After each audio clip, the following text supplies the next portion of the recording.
Welcome to DIY Easy Crafts. Today we're going to take a look at unboxing, setup, and charging the DJI Mini 2 4K drone. Now this is a compact 249 gram drone with 4K capabilities as far as filming and photography. This is the basic drone. This is also available in a combo pack. You can certainly watch this video regardless of which one that you get. The drone comes very well packaged. Inside the box or in the combo pack, you'll find the drone itself. When you first feel it, it feels very substantial, very compact, very well built.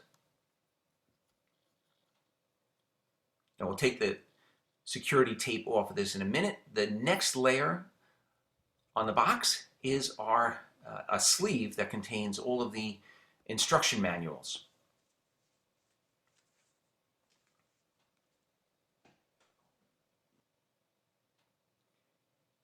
And then the layer in the box underneath that has a variety of different items. It has the charging cable.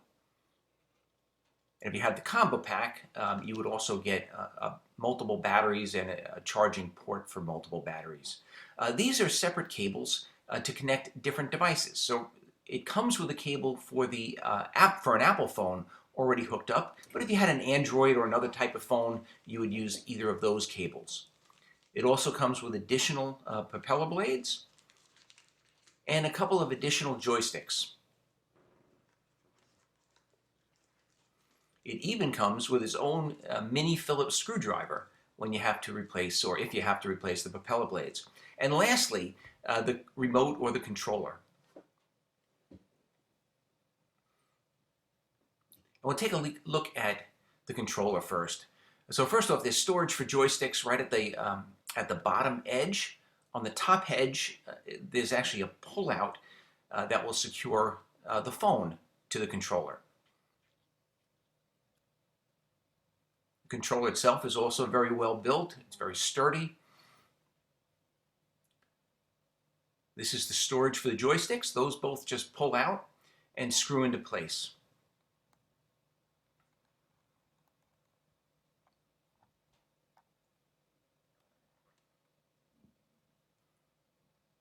Now the top is spring-loaded. Just pull it out, and that's going to be how you attach your phone. Inside, there's one cable, two connections.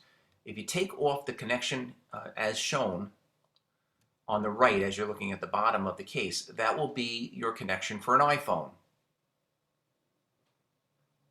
That's what would plug into your phone. Now, if you don't have an iPhone, if you have an Android or a different type of device, you can unplug the other side of the cable and replace that cable with one of the other options that were provided in the box.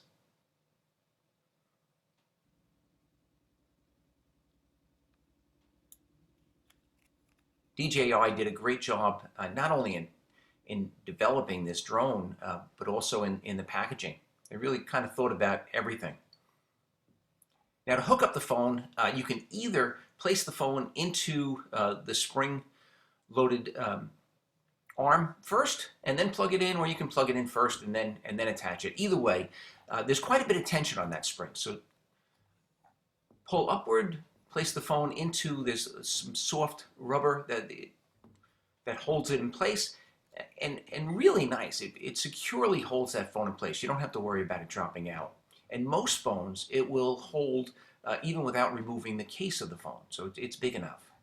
For storage, that cable can just get plugged back in, and then just make sure that the cable itself is pushed within the case, and then you can close those arms. To charge the remote or the controller, we're going to use that charging cable, and there's a charging port right in between the storage for the two joysticks. So right on the bottom edge.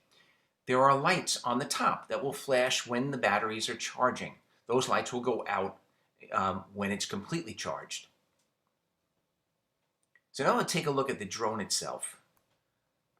We're going to remove the security tape very carefully. This front one is securing the gimbal, or actually not securing the gimbal, but this is a gimbal protector. That protector should be on anytime the drone is off. I'm also going to remove the tape from the propellers and the back battery compartment. There's even tape on the arms that show you which way to open the arms. You know, the top arms kind of fold forward and the back arms kind of fold downward in order to open. Demonstrate here, the top arms fold forward and the bottom arms downward.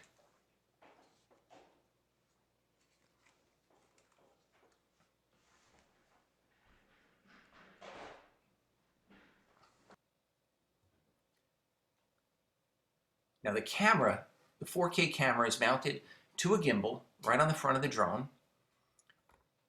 Before you turn on the drone, you should always remove that gimbal protective cover.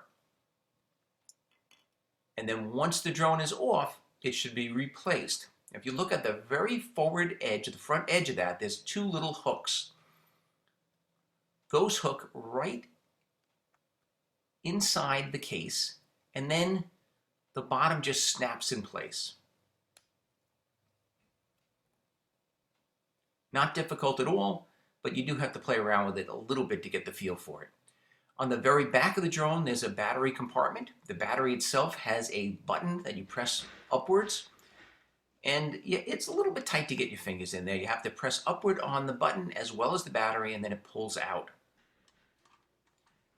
If you have just the standalone drone, this is going to be charged through a charging port while the battery is in the drone.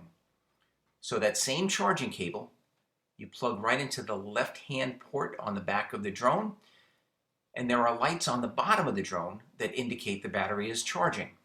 And the same thing as the controller. Once those lights stop flashing, you know that the battery is completely charged. Now, while the batteries are charging, go on to the App Store, and you want to download the DJI Fly app. And this is what's going to connect the remote to the drone.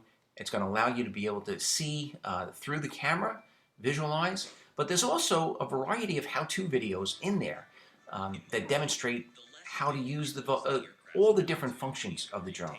So it's a good idea to watch, a variety of those, especially the beginner ones. Before you take this drone out to fly, you are going to have to put a scan disc in if you're going to record any images. It's a mini disc. I use the 128 gigabyte discs. It seems to hold a decent amount of footage. Then you're going to want to attach your device, your phone. In this case, it's an Apple phone, so I don't have to change that inner cable. I'm just going to secure the phone to the remote or to the controller and plug in the cable. To turn on the controller, you do one short press and one long press on the on button, which is right on the right-hand side. And the phone should automatically connect with that DJI Fly app. After you turn on the remote, you then turn on the drone. And it's the same thing. One short press and then hold the button in for a long press. That will power up the drone. Back on the phone, you want to connect to the drone, which takes a couple seconds. And you know you're connected when you're actually seeing through the camera on the drone. So at this point, we're almost ready to fly. On the next video, I'm going to do a pre-flight checklist, and then we're going to do the first flight. I hope you enjoyed this unboxing of the DJI Mini drone. If you did, I ask that you please give this video a thumbs up and maybe subscribe to the YouTube channel. Please check us out on the web at DIY Easy Crafts for a variety of how to craft and do-it-yourself projects. And my intentions with this drone is to incorporate some of the video from this drone into upcoming projects. Thank you very much.